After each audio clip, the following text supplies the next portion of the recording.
How to watch YouTube videos even when you switch tabs in browser. Hello everyone, welcome to this channel. I'm Emily and I'm here to help you out today. So without any delay, let's get started. Now first of all, launch any of your browser that you have on your device. I'm going for Google Chrome and then tap on youtube.com. Now make sure that you're logged into your account.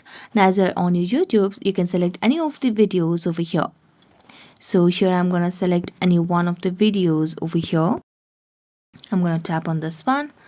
Welcome back. Thanks for being a guest And as you tap on that, you'll be able to see there are different options over here.